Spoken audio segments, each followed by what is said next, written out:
Hi, what's your name?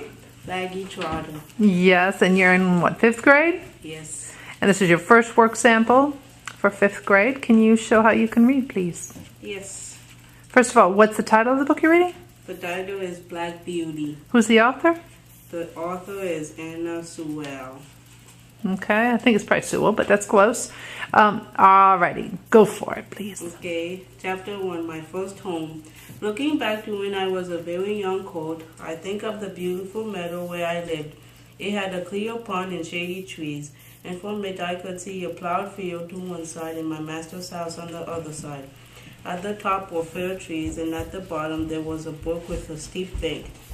In those early days I lived on my mother's milk and always stayed by her side. But as soon as I was old enough to eat grass, she had to go to work during the day. I played in the meadow with the other colts, who were older and very big. Sometimes we played very rough, galloping, kicking, and biting. When my mother saw us one day, she called me over. "Your friends are very good colts," she said, "but they have not learned manners. I don't think you have ever seen me bite. Lift your feet up when you trot and never bite or kick. I want you to grow up gentle and never learn bad ways."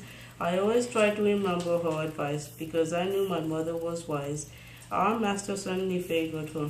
Her name was Duchess, but he called her Pet. Whenever my mother saw him at the gate, she would trot over him. He would then pat her and say, "Well, old Pet, and how is your little turkey?"